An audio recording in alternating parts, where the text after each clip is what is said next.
নমস্কাৰ আপুনি চাই আছে খবৰ.com ৰাজশ্ৰী লৈছে এক গুৰুত্বপূৰ্ণ খবৰ চাৰিওফালে এতিয়া কেৱল বানপানী আৰু দেখিবলৈ পোৱা গৈছে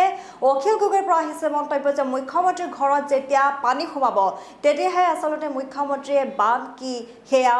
আচলতে উপলব্ধি কৰিব ইয়াৰ পাছতে মন্ত্ৰী পীযুষ হাজৰিকাক লৈ মন্তব্য অখিল গগৈৰ যে যেতিয়া মন্ত্ৰী পীযুষ হাজৰিকা ৰাজপাখনৰ ভিতৰত সোণৰ বিচনাত শুই থাকিব তেতিয়াহে তেওঁলোকে আচলতে উপলব্ধি কৰিব পাৰিব আচলতে বানপানীৰ মূল্য কি আমি জনাই যাম সেই খবৰ.com দৰ্শকক এক গুৰুত্বপূৰ্ণ খবৰ লৈছে এক গুৰুত্বপূৰ্ণ খবৰ বৰ্তমানৰ চৰকাৰখনে শ্ৰেষ্ঠ চৰকাৰ বুলি নিজকে ভাবি লৈছে আহি পৰিছে অখিল গগৈৰ মন্তব্য অসমখন আমেৰিকা কৰি দিয়াৰ দৰে কথা কৈ দিয়ে বৰ্তমানৰ চৰকাৰখনে মানুহ বানত দুৰ্যোগত পৰিছে চৰকাৰে এতিয়া মানুহৰ মানৱতা নাইকিয়া কৰি দিছে শহুৰ শাহু বোৱাৰী নাতি নাতিনী ল'ৰা সকলোবোৰ একেখন বিচনাতেই থাকিবলগীয়া হৈছে বানৰ বাবে বৰ্ণাঢ্য থাকিবলৈ ভাল এটা কেম্পৰ ব্যৱস্থা কৰি দিব পৰা নাই বৰ্তমানৰ চৰকাৰে এবাৰ হিমন্ত বিশ্ব শৰ্মাৰ ঘৰত পানী সোমালে উপলব্ধি কৰিব বৰ্ণাঢ্যৰ অৱস্থা আচলতে কেনেকুৱা হয় পীযুষ হাজৰিকাৰ ৰাজপ্ৰাসাদত যেতিয়া শুই থাকোঁতে পানী সোমাব তেতিয়া উপলব্ধি কৰিব সোণৰ বিচনাৰ মেট্ৰেছ যেতিয়া টিকি যাব তেতিয়া উপলব্ধি কৰিব বান আচলতে কি হয় আৰু এই মন্তব্য আছিলে অখিল গগৈৰ আমি মন্তব্য শুনাবলৈ চেষ্টা কৰিম এতিয়া দেখিবলৈ পোৱা গৈছে কলিয়াবৰৰ হাতীমূৰা ভঙা মথাউৰি পৰিদৰ্শন কৰি ৰাইজৰ দলৰ সভাপতি তথা শিৱসাগৰৰ বিধায়ক অখিল গগৈয়ে কৰিছে এই মন্তব্য হাতীমূৰা মথাউৰি ভাঙি কলংপৰীয়া ৰাইজৰ ক্ষয়ক্ষতিৰ বুজ ল'লে বিধায়ক অখিল গগৈয়ে ইফালে মনক্ৰান্তই ক্ষয়ক্ষতিৰ উচিত ক্ষতিপূৰণ দিয়াৰ লগতে কি কাৰণে আচলতে কাৰ গাফিলতিৰ বাবে নৱনিৰ্মিত মথাউৰি আৰু স্লুইচ গেট ভাঙিল তাৰ উচিত তদন্তৰ দাবী জনাইছে ৰাইজৰ দলৰ সভাপতি তথা শিৱসাগৰৰ বিধায়ক অখিল গগৈ আৰু বান সমস্যাৰ বুজ ল'বলৈ গৈয়ে মন্তব্য কৰিছে বৰ্তমানৰ চৰকাৰখনে আচলতে নিজকে শ্ৰেষ্ঠ চৰকাৰ বুলি ভাবি লয় অসমখন আমেৰিকা কৰি দিয়াৰ দৰে কথা কৈ দিয়ে বৰ্তমানৰ চৰকাৰখনে মানুহ বানত দুৰ্যোগত পৰিছে চৰকাৰে মানুহৰ মানৱতা আচলতে নাইকিয়া কৰি দিছে শহুৰ শাহু বোৱাৰী ল'ৰা ছোৱালী নাতি নাতিনী সকলোবোৰ একেখন বিচনাতে থাকিবলগীয়া হৈছে বৰ্ণাঢ্য থাকিবৰ কাৰণে এটা ভাল কেম্পৰ ব্যৱস্থা কৰি দিব পৰা নাই এবাৰ হিমন্ত বিশ্ব শৰ্মাৰ ঘৰত যেতিয়া পানী সোমাব তেতিয়া উপলব্ধি কৰিব আচলতে বৰ্ণাঢ্যৰ অৱস্থা কেনেকুৱা হয় পীযুষ হাজৰিকাৰ ৰাজপ্ৰাসাদত সোণৰ বিচনাত যেতিয়া পানী সোমাব তেতিয়া উপলব্ধি কৰিব বানপানী কি এই মন্তব্য অখিল গগৈৰ আমি আছে আমাৰ হাতত মন্তব্য আমি আগবঢ়াইছোঁ মন্তব্য এই যে চৰকাৰখনে ইমান ডাঙৰ ডাঙৰ কথা কয় তেওঁলোকেতো পৃথিৱীৰ ভিতৰতে শ্ৰেষ্ঠ চৰকাৰৰ নিচিনাই কৈ দিয়ে অসমখনকতো একদম আমেৰিকা বনাই দিলোঁ যেনে কথা কৈ দিয়ে কিন্তু তাৰ পাছত যেতিয়া মানুহ বানপানীত পৰিছে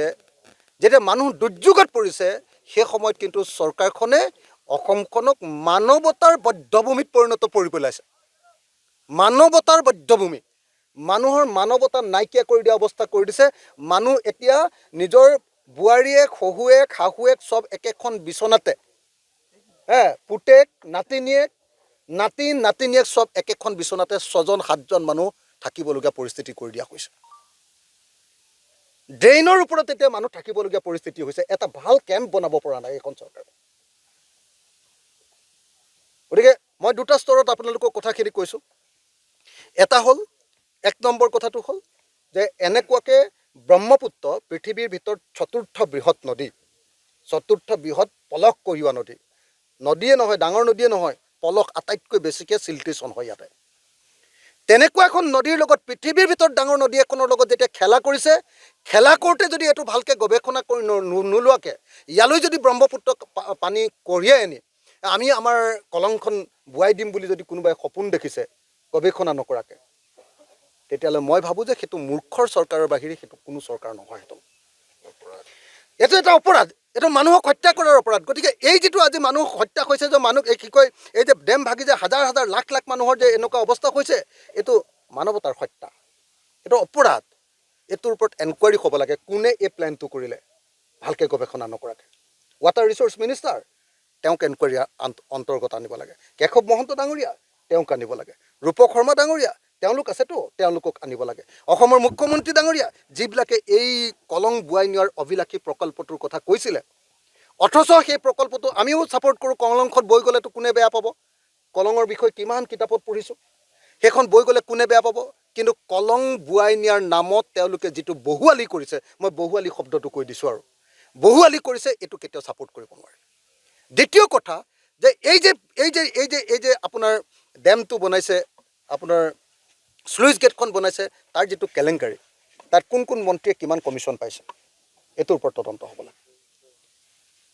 কিয় এনেকুৱা বেয়া কাম কৰিলে য'ত টেষ্ট কৰাৰ আগতে এখন স্লুইচ গেট ভাগি গৈছে, য'ত জ্বালাই কৰিবলগীয়া পৰিস্থিতি হৈছে। তাৰমানে ৱাটাৰ ৰিচোৰ্চ ডিপাৰ্টমেণ্টত কিমান কেলেংকাৰী হৈ আছে এইটো প্ৰমাণ নহয় জানো? এই যে পীযুষ হাজৰিকাই যে বুকু ফিন্দাই ফিন্দাই বৰ ডাঙৰ ডাঙৰ কথা কৈ থাকে, হিমন্ত বিশ্ব শৰ্মাই যে প্ৰত্যেক দিনাই যে মণ্ডল এজনক ধৰিবৰ কাৰণে মানুহ পঠিয়াই, চিপাহী এজনক ধৰে যে পুলিচৰ চিপাহী এজনক টকা 500 লওঁতে, তেওঁলোকৰ যে এই ডাঙৰ ডাঙৰ কোটি কোটি টকাৰ যিবিলাক কমিশ্যন ৰাজ, এই কমিশ্যন ৰাজবিলাকৰ কাৰণে CBI দিব লাগে নে নালাগে? এজন পুলিচৰ চিপাহীয়ে টকা 500 কেতিয়াবা যদি কৰাপশ্যন কৰিছে তেওঁকো এতিয়া জেলত দি থকা হয়।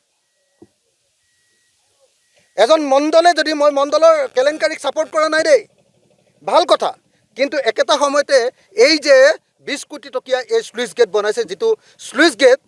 খুলি দিয়াৰ আগতে স্লুইচ গেট ভাগি যায়, আকৌ জ্বালাই কৰিবলগীয়া হয়, সেই কেলেংকাৰীত জড়িত প্ৰত্যেকজন মানুহক জেলত দিব লাগে নে নালাগে? আৰু কলং বোৱাই নিয়াৰ অভিলাষী প্ৰকল্পৰ নামত এই যে হাজাৰ হাজাৰ মানুহৰ ঘৰ ভাঙি গ'ল, ঘৰ উটি গ'ল, ঘৰৰ ইউটেনচিল, ঘৰৰ বাচন বৰ্তন, ঘৰৰ কাপোৰ কানি নষ্ট হ'ল, ঘৰৰ ইনফ্ৰাষ্ট্ৰাকচাৰ নষ্ট হ'ল। এবাৰ হিমন্ত বিশ্ব শৰ্মাৰ ঘৰত যেতিয়া পানী সোমাব তেওঁ উপলব্ধি কৰিব বানপানীৰ হোৱা মানুহৰ পৰিয়ালৰ কেনেকুৱা অৱস্থা।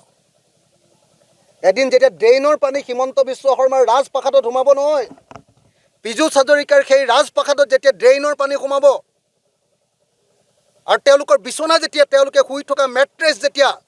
তেওঁলোকৰ সোণৰ বিচনাত যেতিয়া পানী সোমাব, তেতিয়া তেওঁলোকে উপলব্ধি কৰিব যে বানপানীত পৰা মানুহৰ অৱস্থা কি হয়। আজি তেওঁলোকে কেলেংকাৰী কৰি, 2 নম্বৰী কৰি, দুৰ্নীতি কৰি, কমিশ্যন লৈ, নিজৰ মানুহক ঠিকা দি তেওঁলোকে এই কেলেংকাৰী কৰি হাজাৰ হাজাৰ কলংপৰীয়া ৰাইজক যি ধৰণে অত্যাচাৰ কৰিছে তাৰ নিশ্চিতভাৱে তদন্ত হ'ব লাগিব। মই অসম বিধানসভাত এই বিষয়টো নিশ্চিতভাৱে উত্থাপন কৰিম, আৰু যেতিয়ালৈকে ৰিপ্লাই নাপাম তেতিয়ালৈকে চৰকাৰক কেতিয়াও শান্তিত থাকিবলৈ নিদিম। মই এই মুহূৰ্তত যিমান মানুহৰ ঘৰ ক্ষতিগ্ৰস্ত হৈছে প্ৰত্যেকটো পৰিয়ালক ক্ষতিপূৰণ দিবলৈ দাবী জনাইছোঁ। এটা পকা ঘৰ ভাগিলে আজিৰ দিনটোত, পকা ঘৰ RCC ঘৰ এটা ভাগি গ'লে, কমপ্লিট ভাগি গ'লে আজিৰ দিনটোত 1,20,000 টকা দিয়া হয়। 1,20,000 টকা মই মুখ্যমন্ত্ৰীক দিম, তেওঁ এটা RCC ঘৰ বনাই দেখুৱাওক। এটা RCC ঘৰ ভাগি গ'লে 1,20,000 টকাৰ ক্ষতিপূৰণ দিয়া হয়। এটা আছাম টাইপৰ ঘৰ ভাঙি গ'লেও 1,20,000 টকা ক্ষতিপূৰণ দিয়া হয়। এইটো অতি কমেও RCC ঘৰ এটা ভাঙি গ'লে 20 লাখ টকা, আৰু আছাম টাইপ পকা ঘৰ এটা ভাগি গ'লে অতি কমেও 15 লাখ টকাৰ ক্ষতিপূৰণ দিয়াৰ ব্যৱস্থা কৰিব লাগে। প্ৰত্যেকটো কামৰ কাৰণে ক্ষতিপূৰণ দিয়াৰ ব্যৱস্থা কৰিব লাগে। যিমান কলংপৰীয়া ৰাইজৰ ক্ষতি হ'ল, প্ৰত্যেক ঘৰ মানুহ, অকল বস্তু বাহানিৰ ক্ষতি নহয়, ল'ৰা ছোৱালীৰ মানসিকতাৰ ক্ষতি হৈছে। যি ল'ৰাই আমেৰিকাত যাম বুলি সপোন দেখি আছে, সেই ল'ৰাই আজি ফুটপাথত বহি ভাত খাবলগীয়া হৈছে, চিৰা খাবলগীয়া হৈছে। বেলেগৰ হাতৰ পৰা কোনোবাই আনি দিয়া ক'লা পলিথিন এটাত আনি দিয়া কেইটামান চিৰাৰ কাৰণে মুখ মেলি চাই থাকিবলগীয়া পৰিস্থিতি হৈছে। কাৰ কাৰণে হৈছে? হিমন্ত বিশ্ব শৰ্মাৰ কাৰণে, পীযুষ হাজৰিকাৰ কাৰণে, কেশৱ মহন্তৰ কাৰণে এই পৰিস্থিতি হৈছে। আজি অসমীয়া মানুহে এনেকৈ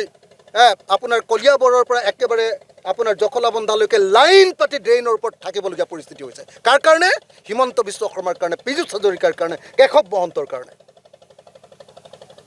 গতিকে এই গোটেই ঘটনাটোৰ ওপৰত CBI তদন্ত দাবী উত্থাপন কৰিছোঁ, আৰু যেতিয়ালৈকে CBI তদন্ত নহ'ব তেতিয়ালৈকে ৰাইজেও মাত মাতিব লাগে, আৰু আমি ৰাজনৈতিক দলবিলাকেও মাত মাতিব লাগে বুলি মই বিবেচনা কৰোঁ। ধন্যবাদ।